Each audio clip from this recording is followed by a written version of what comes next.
Destiny McClain grew up in Phoenix, Arizona, surrounded by family and shaped by closeness, care, and shared responsibility from an early age. She was raised alongside three sisters and one brother in a household where connection and awareness of others were constant. According to her mother, Brenda Gilliam Miller, the siblings were inseparable growing up.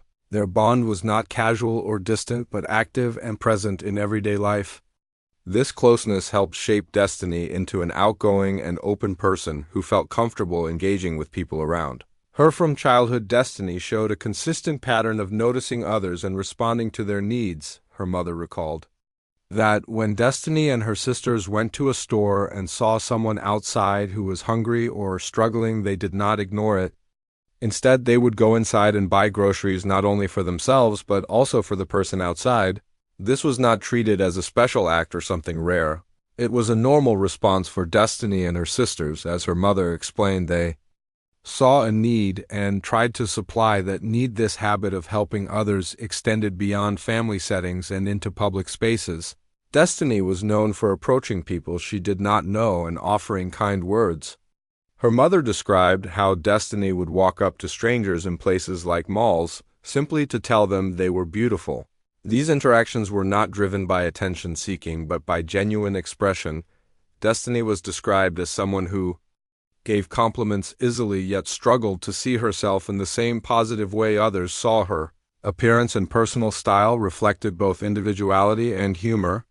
Destiny had straight hair inherited from her mother, who was half Korean, while her sisters had varying curl patterns ranging from tight ringlets to loose curls. Destiny experimented with hair products, trying to achieve a curl pattern of her own. When people complimented her wavy hair, she would often joke that she had not combed it in days. This response reflected her lighthearted personality and tendency to deflect praise. Despite her social nature, Destiny was also a homebody. She preferred spending time at home rather than going out frequently. She enjoyed quiet routines and kept herself occupied by caring for her pets. At one point, she had several turtles along with a cat and a dog. Her mother eventually had to tell her she could not take in any more animals. This limit was not due to neglect, but because Destiny continuously wanted to care for more. Her dog Capone, an older pit bull, held a special place in her life. Destiny was deeply attached to him and treated him as part of the family. Her mother once worried about how difficult it would be for Destiny when Capone eventually passed away. However, after Destiny's death, that concern reversed. Capone waited for her to return home and spent time in places around the house where he might find her. Not long after Destiny's death, Capone also died. Destiny's personality was shaped by kindness, humor, and loyalty. She did not seek attention, but often drew it through genuine warmth. She preferred familiar company and simple routines. She valued her family deeply and maintained strong relationships with her siblings. These traits remained consistent throughout her life and were evident to those closest to her. This foundation of empathy, family connection, and care defined who Destiny McClain was long before the events that would later take her life. Her actions, her habits, and her relationships reflected a person who noticed others and responded with generosity, a pattern that remained present in every part of her life. On July 18, 2021, Destiny McClain made a decision that was not part of her usual routine. According to her youngest sister, Faith, Destiny only went out that night because she was trying to support a friend who was going through a difficult time. The plan was not centered around partying or staying out late, but about being present for someone who needed company. This choice reflected the same pattern of care that defined Destiny throughout her life. Normally, Destiny preferred quieter evenings. She liked to have a few drinks, then return home with friends or family and watch a movie. This routine was familiar and comfortable for her. Her mother explained that this was simply who Destiny was. Someone who enjoyed being around people she trusted rather than spending long nights out. The decision to go out that night was therefore an exception rather than a habit. Later that evening, Destiny and her group stopped at a small taco truck in Phoenix, Arizona. She was ordering food and specifically a quesadilla when the situation around them suddenly changed. According to the Phoenix Police Department, multiple shots were fired toward the crowd Destiny was standing in. The gunfire came from a vehicle in the area. There was no warning and no indication that Destiny or anyone in her group had been targeted specifically. Several bullets were fired in the direction of the group, but only one struck Destiny. The randomness of the shooting became clear in that moment. She was not involved in any confrontation and was not engaged in any activity that would draw attention. She was simply standing in line for food when she was hit. Emergency responders transported Destiny to the hospital where she fought for her life. Despite medical efforts, she died hours later from her injuries. She was 23 years old. The loss was sudden and irreversible and left her family facing a reality they had never expected. Investigators later confirmed that the suspects were inside a vehicle when the shots were fired. Surveillance footage from the area captured images of a black four-door sedan near the scene. The footage was blurry and did not provide clear identification of the individuals inside the car. This vehicle became the only known lead in the case. Years passed without an arrest or charges. The black sedan remained the central focus of the investigation. No further confirmed details about the suspects were released. For Destiny's family, this lack of progress became another layer of loss. They were left without answers and without accountability for what happened. One of the final moments before the shooting involved a brief exchange between Destiny and her brother Akil Miller. He was the last person known to have contact with her. Minutes before she was shot, they exchanged text messages. Akil asked her for a blanket and Destiny told him to ask Faith for an extra one. The simplicity of the exchange highlighted how ordinary the night was meant to be. After Destiny's death, her absence became immediately noticeable. In the days that followed, family members slowly began to process what had happened. The normal rhythms of life were interrupted and replaced with shock and grief. Her routines, her presence, and her voice were suddenly gone. The shooting at the taco truck marked a permanent divide between the life Destiny lived and the memory she left behind. A moment meant for food and companionship turned into the last place she would ever be seen alive. The randomness of the violence and the lack of resolution continued to define the case long after that night ended. In the days and months following Destiny McClain's death, her family was left to adjust to a life permanently changed. Her absence was felt in daily routines, shared spaces, and quiet moments at home. There was no preparation for the loss and no clear path forward. Only the reality that Destiny was no longer there. Over time, Destiny's family began the slow and careful process of going through her room. This was not done all at once, but gradually over the years. Each item carried meaning and reminded them of her personality and style. Some of her sisters chose clothing that reflected Destiny's unique fashion sense and the way she expressed herself. These choices were personal and tied to memory rather than practicality. One of Destiny's sisters took her Winnie the Pooh blanket. According to her mother, Destiny loved Winnie the Pooh, and that affection stayed with her throughout her childhood and into adulthood. It was something familiar and comforting that followed her through different stages of life.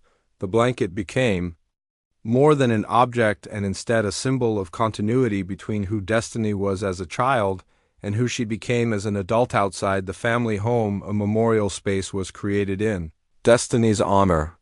In front of the house, a fenced-in garden was built where family and friends could sit and remember her life.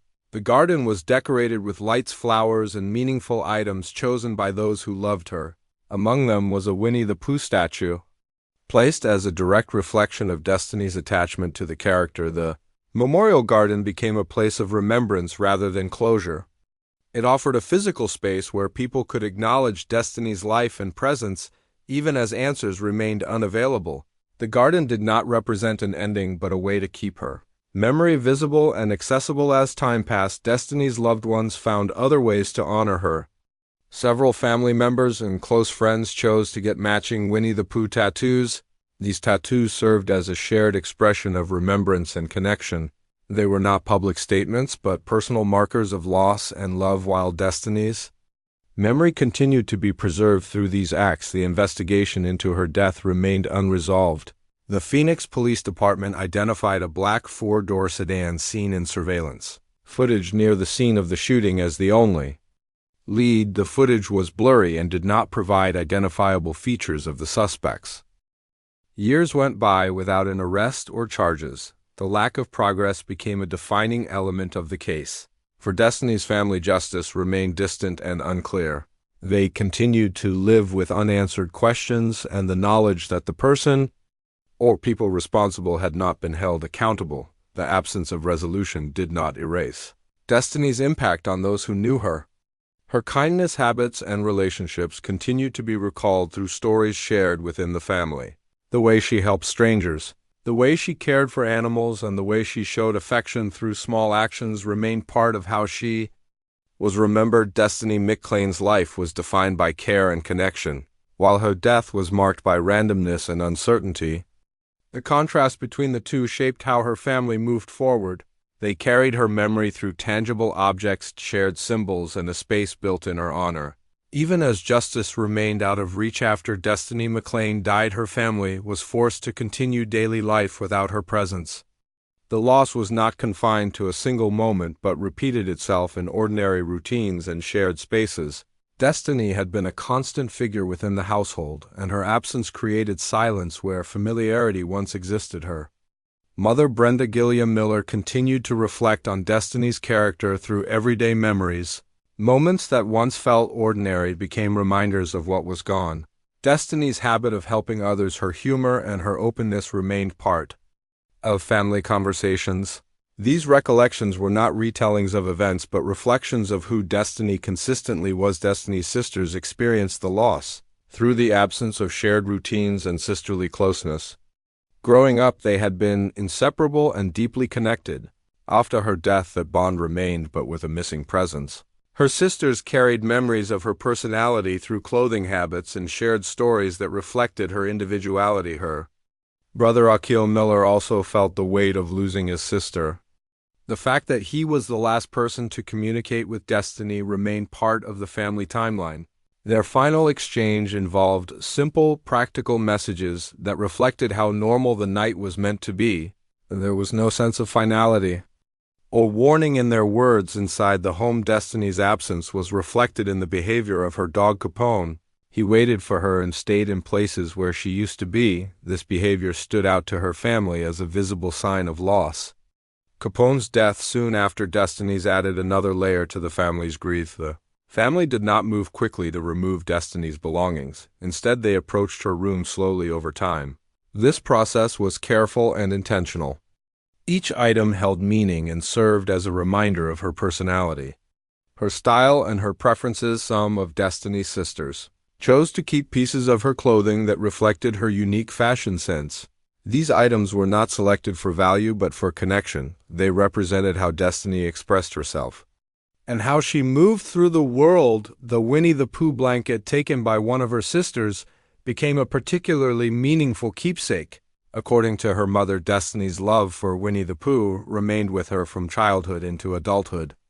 It was a familiar and comforting presence that followed her through different stages of life. The memorial garden built in front of the family home became another way to acknowledge Destiny's life. The fenced-in space was decorated with lights, flowers, and items chosen to reflect her memory. The Winnie the Pooh statue placed there served as a clear symbol of who Destiny was and what she loved. The garden offered a place for reflection rather than closure.